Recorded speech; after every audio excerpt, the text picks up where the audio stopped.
아버지가 아들을 세상의 구주로 보내신 것을 우리가 보았고 또 증거하노니 누구든지 예수를 하나님의 아들이라 시인하면 하나님이 저 안에 거하시고 저도 하나님 안에 거하느니라.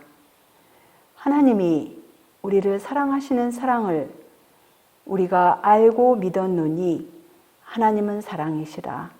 사랑 안에 거하는 자는 하나님 안에 거하고 하나님도 그 안에 거하시느니라. 요한일서 4장 14절에서 16절로 이 시간을 시작할 수 있도록 인도하신 우리 하나님 아버지께 예수님의 이름으로 다시금 감사드리고 또 이 말씀에 이 예배에 참여하신 주님의 사랑하는 자녀 모든 분들을 환영합니다. 오늘 이 시간 우리의 말씀 연구 제목은 예언의 신에서 가르치는 신조와 가르침을 재확인하는 시간인데요.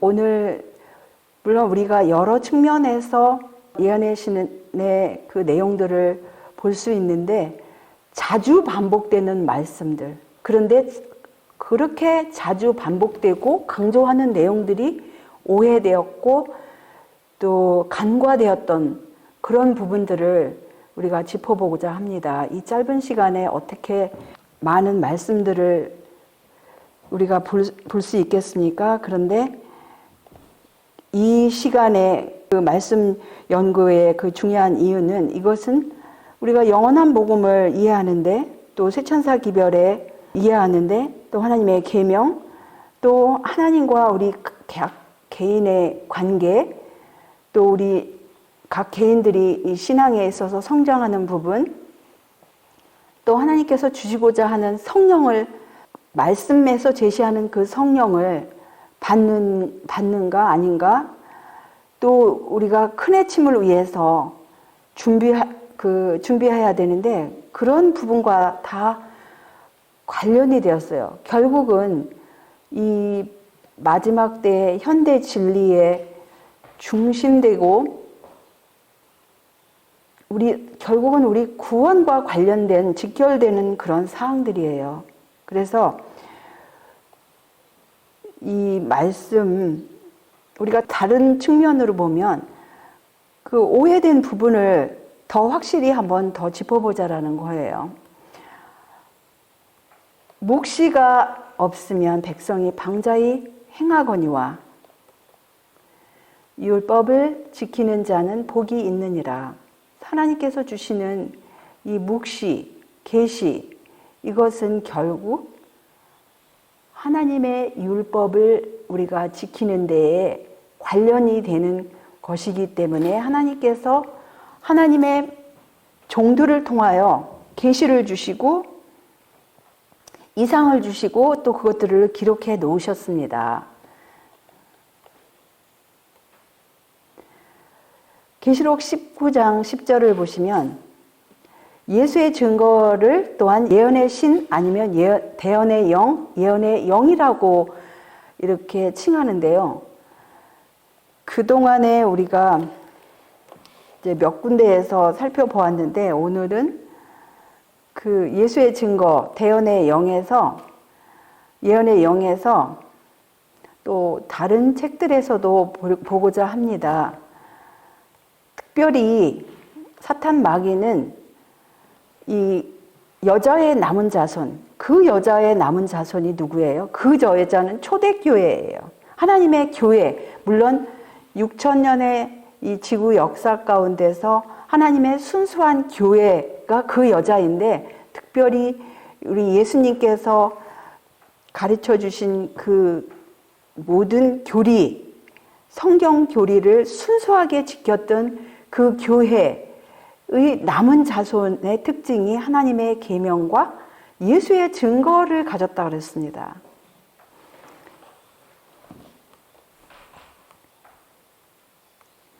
그런데 그 중에서 특별히 각 시대의 대쟁투와 부조와 선지자, 이 책들이 얼마나 중요한가를 여기서 우리가 볼 수 있는데요.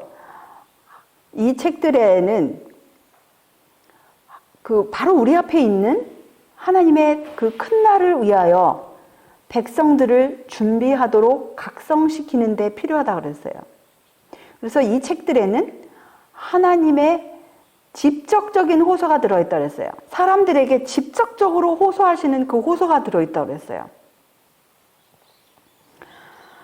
그래서 하나님께서 감동적인 말씀으로 사람들에게 말씀하시고 그분의 오심을 위하여 준비하게 하셨다고 그랬습니다.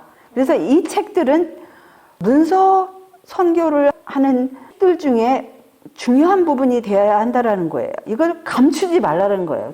어떤 사람들은 우리가 전도를 할 때 성경 말씀만 가지고 해야 되지 않는가, 성경책만 그렇습니다. 근데 많은 사람들이 이 책들을 통하여서 하나님의 말씀을 더 잘 이해하게 되고 하나님의 말씀 가운데서 제대로 이해하지 못하였던 그런 부분들을 이해할 수 있는 그런 책이라는 것을 경험적으로 알아요.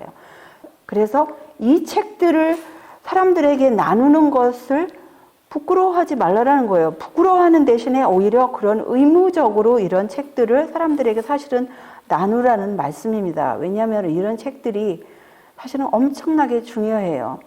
그것은 과거, 현재, 미래를 포함한다고도 또 다른 곳에서도 말씀을 하셨습니다. 우리가 이러한 산을 볼 때 여기는 모래산이에요. 모래산인데 이 전체도 봐야 되지만 이 모래산이 도대체 무엇으로 이루어졌는가, 자세한 부분들도 간과하지 말자라는 것이죠. 그래서 오늘 이 짧은 시간에 부조와 선지자하고 대쟁투 책을 이제 거기서 몇 내용을 우리가 볼 것인데요. 저자 조지 나이트의 책자 어찌 우리 잊으랴 10월 8일자에서는 엘렌 화이트이 1888년을 기점으로 새로운 차원에서 저술 사역을 시작하였다라고 기록하였습니다. 마치 1888년 이후의 글에는 교리가 바뀌었다라는 논리를 전개하려는 것인데 과연 그럴까요? 지금부터 우리가 연구하고자 하는 예언의 신의 내용들은 성경 교리에 완전히 일치할 뿐만 아니라 1888년 이후의 글들입니다. 1888년 이후에도 그 교리가 전혀 바뀌지 않았음을 확인하실 수 있을 것입니다. 여기 부조와 선지자는 1890년도에 출간이 되었고 이거는 초판의 표지입니다. 이 책들에서 우리가 봐야 할 내용을 보실 것 같으면 이 내용은 물론 그 책은 부조와 선지자는 1890년도에 기록이 되었지만 이 내용은 언제 기록이 되었냐면 배틀크릭에서 일하는 리드라는 의사에게 보낸 편지예요. 1906년 7월 2일에 쓴 편지의 내용인데 이것이 이제 원고 모임집에서 우리가 볼 수 있어요. 1888년 이후의 글에는 사상을 바꿨다라는 거, 이거는 완전히 아니다라는 거죠. 이 편지의 내용은 1906년이에요. 그런데 거기서 그 당시에 무슨 일이 일어났습니까? 배틀크릭에서. 켈록 의사가 이미 이제 배도를 시작을 하였고 분리를 시작을 한 상황에서 거기 의사들이 굉장히 위험한 상태에 있고 목회자들조차도 위험한 상태에 있는데 특별히 이 의사에게 편지를 쓴 내용입니다. 책 부조와 선지자의 첫 장을 읽으시고 그 책 가운데 귀중한 진리가 있다는 것을 보신다면 현재 진행되고 있는 속임수로부터 주님께서 그분의 백성을 보호하시기 위해 주셨지 않았는 것을 보시기를 부탁드립니다. 이런 편지를 썼어요. 1888년 이후의 글에는 그녀가 사상을 바꿨다라는 거는 이거는 아니다라는 거죠. 그건 아닌 것을 여기서 물증을 하는 편지의 내용입니다. 이 원고 모음집에 있어요. 그래서 우리가 이 부조화 선지자의 첫 장을 보실 것 같으면 우주의 통치자라는 분이 계신데 바로 하나님 아버지세요. 그분에게는 동력자가 계신데 동력자가 과연 몇 분인가, 동료가 몇 분이신가를 여기서 분명히 밝혀내요. 이것은 굉장히 중요하다고 그래요. 켈록 사건 그 배도시에 목회자들과 의사들이 지금 흔들흔들하고 넘어지고 나가고 하는 상황에서 지금 이 첫 장을 보라라는 권고에 의해서 우리가 다시 이 내용을 살펴보자라는 거예요. 이것은 세상 끝날까지 계속 흔들림이 있을 것입니다. 진리에 접붙였다가 또 흔들리고, 또 다른 부분에서 흔들리고, 이런 내용에서 흔들리고, 아니면 다른 내용에서 흔들리고, 흔들림은 세상 끝날까지 있을 거예요. 그런데 하나님의 백성들은 진리 안에서 안착이 된다 그랬어요. 지적으로, 영적으로 안착이 된다 그랬어요. 지금 그래서 우리는 하나님의 인을 받는 것은 진리 안에서 지적으로, 영적으로 인침을 받고 안착이 되는데, 바로 그런 시간이 3년에 한 번이 돼야 될까? 아니면 1년에 한 번 돼야 될까? 자주 그런 시간을 가져야 돼요, 사실은. 여기 분명히 우주의 통치자 되시는 하나님 아버지께서는 동료가 계시는데 동료가 여러분이 아니고 한 분이시라는 거예요. 이것을 지금 강조하시는데, 지금 그 엉뚱한 교리가 도입이 되면서 이런 내용을 가지고도 바로 그래서 삼위일체다라고 주장하는 그런 목회자도 보았습니다. 또 여기 강조하시기를, 한 번 강조하는 게 아니에요. 근데 이런 내용이 이 부조화 선지자, 또 시대의 소망, 또 대쟁투 자주 반복이 돼요. 비슷한 내용이, 어떤 때는 정확하게 같은 내용이 반복이 되는데 왜 반복해야 할 이유가 있을까요? 그만큼 중요하고, 그만큼 사람들이 간과하고 오해하고 넘어지고 쓰러지고 사탄 마귀가 틈을 타기 때문에 이렇게 반복하는 거예요. 그래서 우리가 사람들이 그 교사는 중요한 부분에서 반복하죠. 또 학생들은 그런 것을 반복하는 부분이 어딘가를 제대로 잡았을 때에 학생들이 점수를 잘 받을 수가 있는 거예요. 여기서도 영원하신 하나님 아버지와 하나 되실 수 있는 분은 유일하게 하나 되시고, 그분의 모든 협의와 의도에 참여하실 수 있는 분이, 유일하신 분이 바로 누구냐? 하나님의 독생자이신 그리스도라고 그랬어요. 그리스도는 하나님의 독생자라고 분명히 여기서 아주 명확하게 지금 기록을 남겼습니다. 이것은 어떤 비유도 아니고 상징도 아니고 표상도 아니고 있는 그대로를 기록한 거예요. 그래서 하나라고 하셨는데, 하나라는 것이 어디서 하나이냐? 본성과 품성과 목적에 있어서 하나라는 거예요. 그것이 그냥 뜬금없이 이 예언의 신에서 적었는가? 그냥 그렇게 적고 싶어서 기분 내키는 대로 적었는가? 아니에요. 하나님의 말씀을 구체적으로 적은 것뿐이에요. 예수님께서 하신 말씀을 그대로 적은 것뿐입니다. 그렇지 않아요? 예수님께서 나와 아버지는 하나라고 하셨어요. 요한복음 10장 30절에서. 그것을 상세하게 기록하신 것뿐이에요. 또 하나님 아버지께서는 그 창조 사역에 있어서 아들을 통하여 하셨다고 이렇게 기록을 남겼잖아요. 이것도 그냥 맘 내키는 대로 적은 게 아닙니다. 기록되었으되 의거하여서 그렇게 적은 거예요. 어디에 그렇게 그 내용이 기록되었는가요? 히브리서 1장 1절, 2절의 내용을 보시면 하나님께서 모든 것을 창조하심에 있어서 아들을 통하여 하셨다고 그 내용이 있는 거예요. 그래서 우리는 그 예수의 증거가 그냥 마음대로 적은 내용이 아님을 여기서 하나하나 확인하자라는 거예요.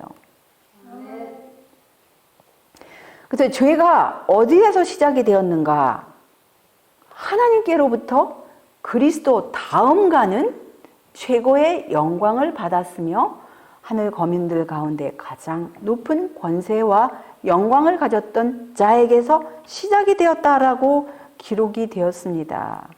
그러면서 계속해서 그 내용을 보실 것 같으면 하나님 아버지께서 하늘 정부에도 서열이 분명히 있어요.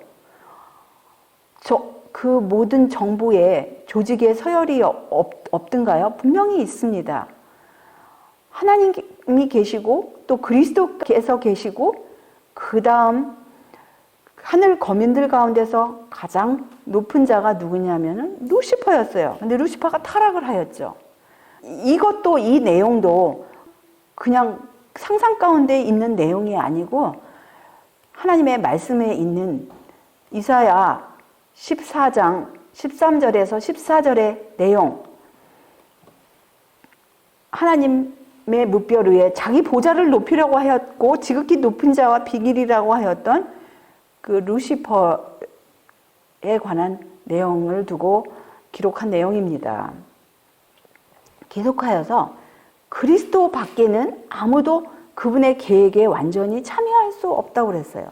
그것이 바로 스가랴 6장 13절 평화의 의논이 이 두 사이에 있다라는 그 말씀에 의거한 거, 지난번 시대의 소망에서 우리가 살펴본 내용을 여기서도 반복하는 거예요.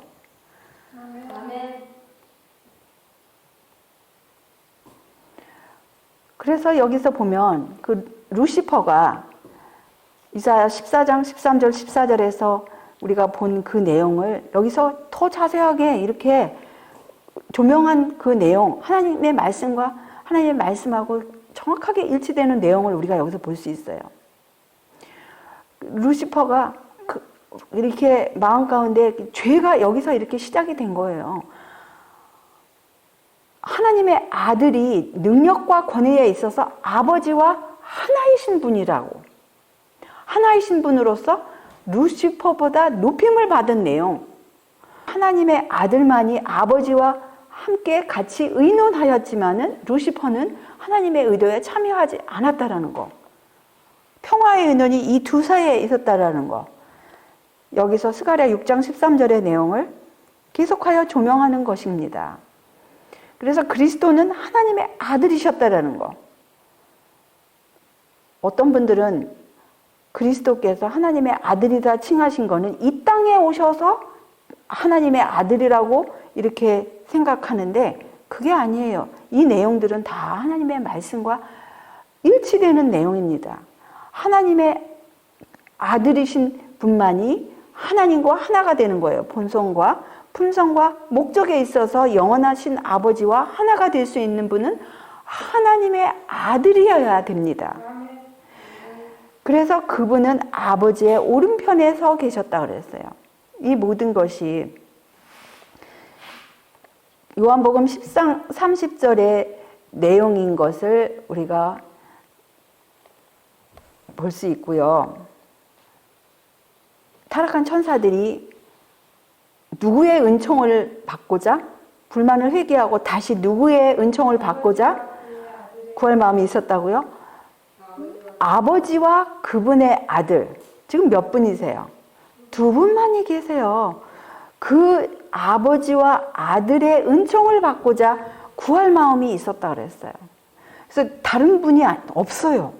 다른 분이 없고 오로지 하늘에 신성을 가지신 두 분만이 계심을 알 수 있고, 새들의 즐거운 노래는 창조주를 찬양하였으며 아담과 하와도 새들과 합하여 누구께 감사를 드렸어요? 아버지와 아들께 감사를 드렸습니다. 다른 분이 안 계세요.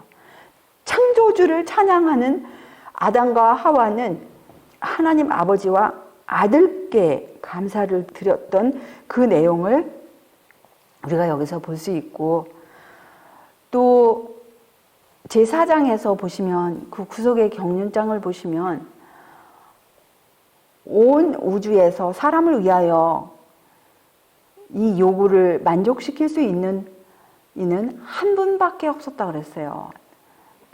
한 분밖에. 깨어진 하나님의 율법은 죄인의 생명을 요구하였는데 그것을 만족시킬 수 있는 분은 단 한 분밖에 없었다라는 거예요. 이 내용도 역시 평화의 의논, 스가랴 6장 13절의 내용을 그냥 반영한 내용입니다.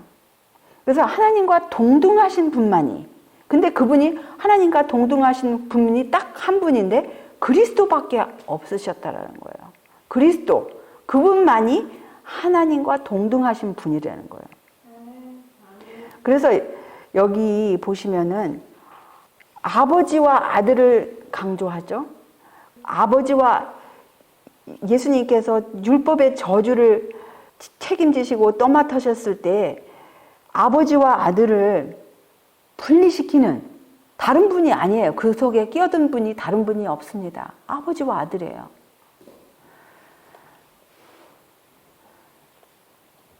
이렇게 지금 심각한 상황에서 인간들이 죄를 짓고 지금 사탄 마귀가 죄 지은 이후에 또 인간들이 죄 지은 이후에 구속의 경륜 가운데 이렇게 심각한 장면에서 왜 또 다른 분이 계시다면 그 분이 이런 말씀 가운데 나타나지 않을까요? 없으니까요.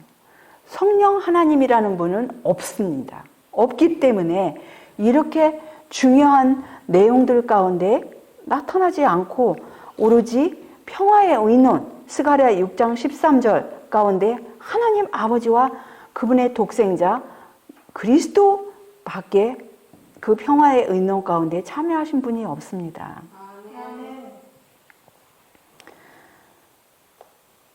그런데 그럼에도 불구하고 그분을 하나님의 아들로 받아들일 사람들은 거의 없을 것이라는 거예요. 하나님의 아들로. 다들 하나님의 아들로 받아들인다고 하죠. 그런데 언제부터 그랬냐? 그러면 이 지구상에서 이렇게들 대부분들 말합니다. 그래서 여기 보시면 계시록 22장 3절의 내용을 여기에서 포함을 하였습니다. 그 내용이 너무나 중요하기 때문에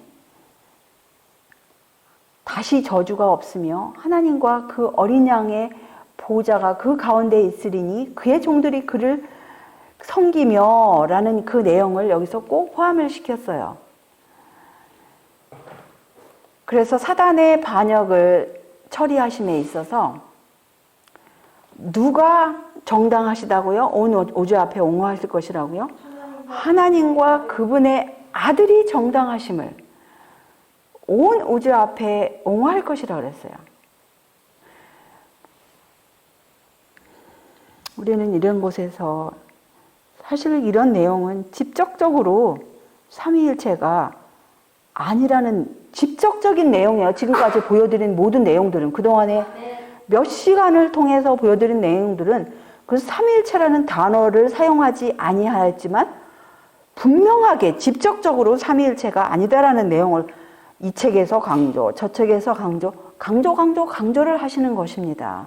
그래서 우리가 경배드리고 보좌에 앉으신 분들은 경배드려야 할 분들은 하나님과 그리스도밖에 없으시다라는 내용을 계속하여 이렇게 강조하는데 보좌에 앉으신 그 내용이 예수님께서도 또 그 계시록에서 여러 군데 반복하신 내용 가운데 하나가 3장 21절 이기는 그에게는 내가 내 보좌에 함께 앉게 하여 주기를 내가 이기고 아버지 보좌에 함께 앉은 것과 같이 하리라고 하셨습니다. 예수님께서 다른 분의 보좌가 아니고 아버지 보좌에 이기셨기 때문에 함께 앉으신 것이라고 하셨어요. 그래서 예수님께서 십자가에서 돌아가신 것은 아버지 하나님과 아들이 사람을 위하여 자기 부인과 희생의 정신을 발휘하실 만큼 충분한 사랑을 가지셨는지에 대한 의문을 풀어주었다고 하셨어요. 그리고 사단은 거짓말장이고 살인자이고 자기의 참 성격을 드러냈다고 하였습니다. 지금 모든 것이 드러나는 판국에서 이런 말씀 가운데 그 또 다른 분이 계셨을 것 같으면 포함을 시키지 않았으면 큰 실수를 하였죠. 그런데 여기서 보시면 예언의 신에 나타난 예수의 증거에 나타난 내용은 성경 내용, 계시록을 반영하고 요한복음을 그대로 반영하고 그 성경의 구약과 신약의 내용을 그대로 반영한 내용을 우리가 볼 수가 있어요. 그래서 하나님의 말씀은 금이나 은보다 높이 평가해야 되죠. 분명히 그렇지 않습니까?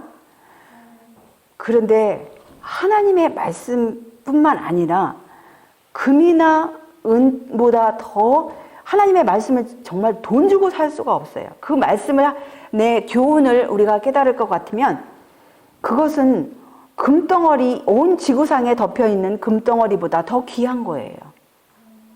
그것을 절실히 느낍니까? 하나님의 말씀을 그렇게 높이 평가하자 이거예요. 근데 하나님의 말씀뿐만 아니라 이 책의 저자는 무엇이라고 하였는지 아십니까? 이 책은 금이나 은보다 더 높이 평가해야 할 책이라고 하였어요. 아멘. 그 성경만큼 중요한 책이라는 거죠. 왜냐하면 사람들이 성경을 읽고도 오해하는 부분들을 이 책 가운데서 밝히 드러냈습니다. 그래서 이 책은 매우 널리 보급되어야 한다 그랬어요. 이 책을 읽는다 할지라도 눈이 가려진 부분들은 그런 시간들이 있었기 때문에 분명히 이 책을 읽어도 깨닫지 못하는 그러한 분들을 위해서 이런 시간이 마련된 거예요. 근데 이 책은 과거, 현재, 미래의 이야기가 총망라되었다고 하였고 세상에 대한 마지막 기별이 명백히 드러나 있다고 하였습니다. 그래서 우리가 시간이 없기 때문에 좀 빨리 가겠습니다. 여기 부조와 선지자에 있던 내용을 여기서도 지금 거의 같은 내용이에요. 지금 부조와 선지자는 그 예수의 증거, 예언의 신의 시작이죠. 근데 이것은 이제 마무리죠. 근데 시작에서도 반복한 내용을 마무리, 끝에서도 알파와 오메가, 지금 중요한 내용의 시작과 끝을 지금 반복하는 거예요. 처음 시작에서도 반복하고 이제 끝에서도 반복하는 내용이 바로 이런 내용인데 이런 내용은 직접적으로 우리가 잘못 배워왔던 교리, 삼위일체 교리를 그냥 아니라고 드러내는 내용입니다. 근데 거기 지금 번역상 하나님의 독생자는 그 본질과 품성과 목적에 있어서 영원하신 하나님 아버지와 일체였고라고 했는데 일체는 이거는 삼위일체 개념의 번역입니다. 그렇게 하면 안 돼요. 하나님 아버지와 하나였고 예수님께서 말씀하신 것처럼 아버지와 나는 하나라. 어디서 하나다? 본성과 품성과 목적에 있어서 하나라는 그것이지 어떻게 일체가 됩니까? 거기서는 그 원어에서는 그냥 one, 그 예수님께서 그 one이라고 사용하신 그 one을 사용하셨어요. 하나라고 해야 돼요. 일체가 아닙니다. 그건 분명히 잘못된 번역이에요. 온 우주에서 무슨 일에든지 하나님과 함께 의논하고 계획하시는 유일의 분이셨다라고 했어요. 여기서도 부조와 선지자 또 시대의 소망의 그 내용을 반복하는 내용을 왜 반복했을까요? 사람들이 간과하고 나중에 흔들흔들하고 이건 1911년 판입니다. 1911년 판 다시 그것을 확인하는 내용이에요. 그래서 여기 계속하여서 이렇게 반복하는 내용은 이 내용을 가지고 사람들이 쓰러지고 교회의 교리책 때문에 하나님의 말씀을 오해하고 깨닫지 못하기 때문에 이렇게 반복하시는 거예요. 여기도 똑같은 내용이 지금 반복되지 않습니까? 지금 부조와 선지자에서 히브리서 1장 1절 2절의 내용을 반복한 내용을 여기서도 또 반복하는 거예요. 하나님 아버지께서 그리스도를 통하여 모든 것을 창조하셨다라는 거. 그래서 온 하늘은 하늘 아버지께 충성하는 것처럼 그리스도께도 충성을 해라. 이 내용입니다. 직접적으로 삼위일체 교리를 반대하는 내용들을 지금 시작과 끝에서 반복하는 거예요. 그래서 계시록 3장 21절의 내용, 그 내용을 여기서도 또 반복을 하는 것입니다. 지금 그리스도께서는 제사장으로서 아버지와 함께 보좌에 앉아 계신다. 이렇게 기록을 하였습니다. 영원하시고 자존하신 하나님과 함께 보좌에 앉아 계신 주님은 우리의 질고를 지고 우리의 슬픔을 당하셨고 모든 일에 우리와 한결같이 시험을 받은 자로되 죄는 없으심으로 시험받는 자들을 능히 도우시는 분이시다 라고 하셨습니다. 그래서 요한일서 2장 1절 누가 죄를 범하면 아버지 앞에서 우리에게 대언자가 그 대언자는 바로 우리 주 예수 그리스도시라는 거예요. 여기서도 보면 그 부조와 선지자 내용을 지금 반복하는 내용이죠. 그리스도의 죽음은 율법의 불변성을 입증한다 그랬어요. 그 무한한 사랑이 아버지 하나님과 아들을 강권하였다 그랬어요. 그럼 다른 분은 우리를 사랑하는 분, 다른 분이 없다라는 내용이에요. 오로지 하나님 아버지와 그분의 독생자만이 이 속죄의 계획, 평화의 의논 가운데 그 두 분만이 계시고 두 분만이 희생하시고 두 분만이 인류를 사랑하신 사실을 온 우주에 실증해 준다라는 내용입니다. 또 이렇게 반복이 되는 내용을 우리가 하나님 아버지와 동등되는 그분께서만이 율법의 형벌을 받을 수 있다는 거예요. 왜냐하면 하나님의 율법은 하나님의 보좌의 기초이고 하나님의 정부의 기초이기 때문에 하나님의 생명과도 같으신 분만이 그 율법의 형벌을 받으셔야 죄인들의 죄를 속죄할 수 있다라는 것입니다. 여기서도 계시록의 여러 내용들을 반복하는 내용이 나옵니다. 이 땅에서 반역하던 생애를 사는 사람이 갑자기 하늘로 옮겨졌을 때 어떻게 그 하늘 분위기는 뭐냐? 하나님과 어린 양을 찬양하는 그 찬양의 분위기, 그 분위기와 그 영광을 어떻게 감당할 수 있겠냐는 거예요. 이 땅에서 하나님과 어린 양을 찬양하고 두 분께 영광을 돌리지 않은 생애를 사는 사람들이 또 하나님의 십계명을 다른 십계명을 습관적으로 어기고 회개하지도 않고 개혁하지도 않고 불순종의 생애를 살던 사람들이 어떻게 갑자기 그 하늘에 순결하고 거룩하고 이렇게 기쁨이 찬양이 충만한 그 분위기, 하나님과 어린 양을 찬양하는 이 분위기에 갑자기 어울릴 수 있냐 이것입니다. 그렇게 할 수 없다라는 거예요. 그리고 구원받은 백성들, 또 첫째 부활에 참여한 자들, 어느 분의 제사장입니까? 하나님과 그리스도의 제사장이라는 거예요. 그리고 대쟁트 그 마지막 부분에 보실 것 같으면 영원한 아버지의 영광이 그분의 아들을 둘러싼다 그랬어요. 하나님의 임재의 빛이 하나님의 성을 충만케 하고 그 빛이 성문 밖으로 흘러나와 온 세상을 그 빛으로 넘치게 한다 라고 하셨습니다. 또한 여기 계시록 7장 10절의 내용을 여기서도 반복하는 내용인데요.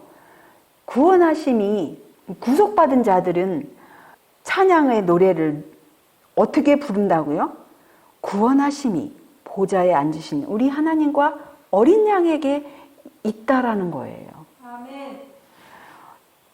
구속받은 자들이 물론 그 내용을 이 땅에서 다 배우지 못하고 받은 빛에 의해서 빛이 비추어져 있지 않았던 중세기 암흑시대에, 그 시대에 인간의 교리가 판을 치었던 그 시대에 살던 사람들은 하늘에 가서 구속의 경륜을 다시 그 내용을 배운다고 그랬어요. 직접 하나님 아버지와 예수님을 얼굴과 얼굴을 보면서 배우는 거예요. 근데 이 땅에서 이미 이제 빛이 비추기 시작한 이 시대에, 현대 진리의 빛이 환하게 비치는 이 시대에, 또 계시록의 내용이 환하게 얼마든지 비춰질 수 있는 이 시대에 살면서 이 빛을 받지 않는다면, 그리고 아무리 또 이 빛을 받는다 할지라도 하나님의 계명에 예를 들어가지고 간음하지 말라 했는데 간음할 것 같으면, 또 유대인들처럼 하나님 아버지와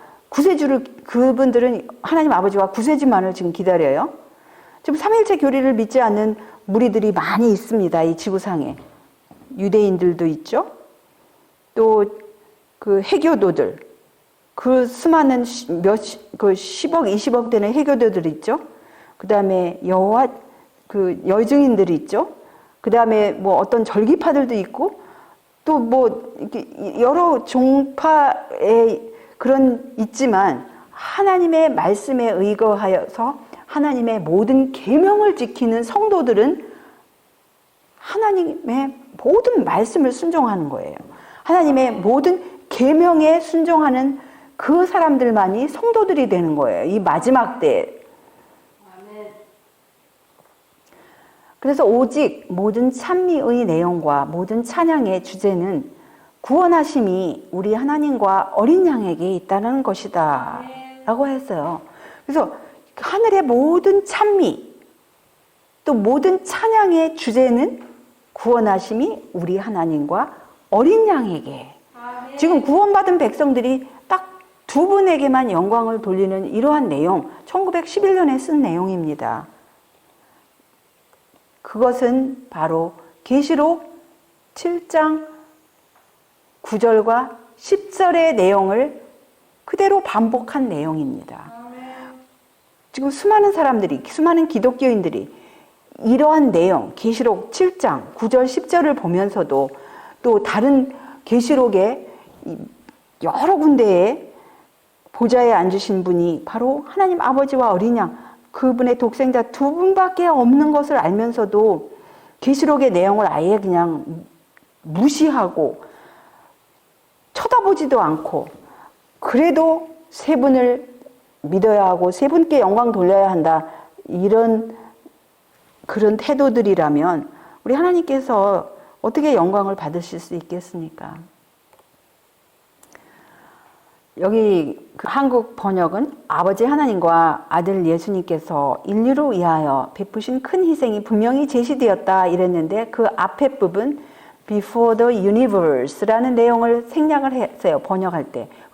여기는 우주 앞에서, 이것은 이 지구상에서 뿐만 아니라 온 우주 앞에서, 이 내용이 부조화 선지자에도 그대로 우리가 보지 않았습니까? 온 우주 앞에서 아버지 하나님과 아들 예수님께서 인류를 위하여 베푸신 큰 희생이 분명히 제시됐다. 이렇게 중요한 내용 가운데 어떻게 또 다른 분이 계시다면, 생략이 됐으면 큰 신뢰가 아니겠어요? 그런데 지금 부조화 선지자 시대의 소망, 대쟁투, 마지막 부분들, 이 모든 곳에서 지금 두 분만 반복하시는 이유는 너무나 이런 내용을 사람들이 간과하고 흔들리고 오해하고 무시하기 때문에 이렇게 반복한 거예요. 계시록의 내용을 그대로 반복하는 것 뿐입니다. 하나님과 어린 양의 영광이 거룩한 성을 끊임없이 비추어 준다. 구속받은 자들은 태영이 없을지라도 언제나 낮의 빛 가운데로 다닐 것이다라는 내용을, 어디서 그 내용이 어디냐면 바로 계시록 21장 23절의 내용을 반복하는 것 뿐이에요. 또 그 영광이 비추어지고, 또 누구와 더불어 하나님의 백성들이 교통을 한다고요? 아버지와 아들. 하나님 아버지와, 근데 여기는 아들 하나님이라고 그러는데 그냥 아버지와 아들이라고 했어요. 영어로는 the open communion with the Father and the Son 이렇게 했지, 그냥 아버지 하나님과 아들 하나님 이렇게 하지 않았어요. 그냥 아버지, 그 아버지와 그 아들, 그 누구냐? 하나님 아버지와 하나님의 아들, 이런 의미예요. 아들 하나님이라는 그런 번역은 삼일체 개념의 번역입니다. 그래서 우리는 이제 그런 것조차도 우리가 깨달아야 돼요. 근데 그래도 어쨌든 뭐 그렇게 번역이 되었다 할지라도 여기서 두 분밖에 없으심을 우리 눈으로 확인할 수 있지 않습니까? 그래서 영원한 세월이, 이 무궁한 세월이 흘러갈 터인데, 흘러가는 세월 동안에 누구에 대한 더욱 풍성하고 더욱 영광스러운 계시가 나타난다고요? 하나님과 그리스도에 대한 더욱 풍성하고 더욱 영광스러운 계시가 나타난다고 하였습니다. 그리고 영원토록 모든 만물이 누구께 경배를 드려요? 여기 보시면 시대소망에서도 이런 내용들, 또 부조와 선지자, 또 대쟁투어 계속하여서 이 중요한 계시록의 내용을 반복하는 것뿐이에요. 그래서 대쟁투의 그 마지막 부분은 어떻게 끝나는지 아시죠? 바로 이 내용으로 끝납니다. 그 가운데 부분에 하나님은 사랑이시다라는 그러한 내용으로 이 대쟁투가 끝이 나면서 그 대쟁투 책의 끝의 내용은, 끝의 단어는 God is love. 하나님은 사랑이시다라고 끝을 맺는데, 1888년 이후의 글에는 그녀의 사상이 예언의 신의 내용이 바뀌었다라는 것을 우리가 그것이 아님을 여기서 잠깐 살펴볼 것 같으면은 1898년 청년 지도자 기고문에 보시면 높여야 할 분이 누구만 높여야 돼요? 아버지와 아들만, 다른 분이 아니에요. 또 1909년에도 하나님과 그리스도만 사람들의 영혼의 대가를 아신다고 그랬어요. 그래서 하나님의 도성에 환영받는 사람들은 누구에 의해서 환영을 받아요? 오로지 하나님 아버지와 아들이 구속받은 자들을 환영하실 거라는 거예요. 1911년자예요. 그것도 청년 지도자 기고문에 기록한 내용이고요. 또 다른 예언의 신에서 반복한 내용을 여기서도 또 우리가 볼 수가 있는데, 여기서도 역시 하나님 아버지와 아들, 하나님 아버지와 아버지께서 보내신 그 아들을 아는 지식, 그것이 얼마나 중요한 것인지, 그것은 바로 요한복음 3장 16절 그 내용을 여기서 두고 하시는 말씀입니다. 그리고 에녹이 계속하여 하나님과 동행하였다고 하지 않았습니까? 그 동행이 막연하게 하나님과 동행한 것이 아니고 하나님 아버지와 아들과의 교제를 계속하고 그것이 진정한 성화라고 하였어요. 1913년에 기록한 내용이고, 또 그녀가 돌아가시던 해, 그 해에 마지막으로 기록한 내용은 바로 그 다른 예언의 신들에서 반복하였던 그 내용입니다. 하나님과 그리스도께서는 연합하여 다시는 죄도 없고 죽음도 없으리라고 선언하실 것이라고 했어요. 이 모든 구원받은 백성들이 오로지 하나님의 법만을 알게 될 것이고, 그래서 이 내용은 이 땅에서도 우리가 하나님의 법을, 계명을 지키는데 상당히 중요한 내용이고, 또 하나님께 진정으로 나아가서 찬양과 감사를 드리는 데도 중요한 내용이고, 다른 모든 주제와 관련되어서도 상당히 중요한 내용임을 우리가 여기서 깨달아야 하겠고요. 물론 제가 앞서서도 말씀드렸지만, 물론 이런 내용을 아무리 깨달았다 할지라도 다른 계명을 어기고 아니면 다른 오리와 이런 것과 연합하였을 것 같으면 그 조금이라도 마지막 때에는 조금이라도 오리가 섞인 것은 이 마지막 주자가 될 수가 없어요. 그래서 우리는 이러한 순수한 내용들, 모든 하나님의 말씀에 근거하고 오리가 조금도 섞이지 아니한 그러한 내용만을, 또 그러한 말씀만을 순종하시는 우리 모두가 되시기를 다시 한번 예수님의 이름으로 기원하고요. 또한 이 무더위에서 또 역병이 창궐하는 이 시대에 우리 하나님 아버지께서 또 예수님께서 주님의 자녀들 우리 모두를 지켜주시기를 다시 한번 기원하고, 또 하나님께서 주신 건강 법칙에 모두가 다 순종하심으로써 이러한 역병에 연루되지 않는 우리 모두가 되시기를 다시 한번 기원합니다. 아멘.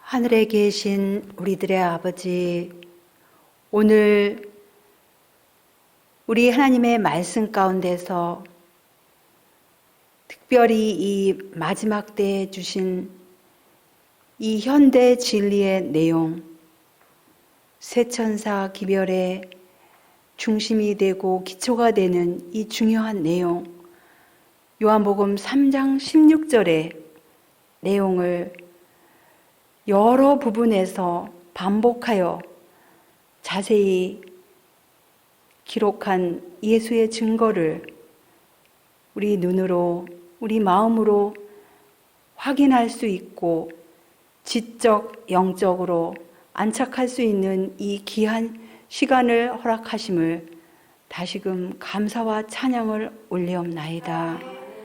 하늘의 모든 지적 존재자들은 오로지 하나님 아버지와 우리 구세주 예수님께 경배드리고 찬양과 영광을 돌리는데, 오로지 이 지구에서만 이렇게 심한 오해가 생겼습니다. 우리들 하나님에 대한 이 오해, 여러 부분에서 오해된 오해 가운데 하나인 이것을 밝혀주셨사오니 우리가 마땅히 하나님의 순종하는 빛의 자녀들로서 하나님의 모든 계명을 지키는 성도들이 되고, 이 빛을 가까이 멀리서 비치는 우리 모두가 되게 하여 주시옵시고, 이 연병이 창궐하는 이 시대에 주님의 모든 자녀들 보호하여 주시옵기를 우리 구세주 예수님의 이름으로 간절히 기도 올리옵나이다. 아멘.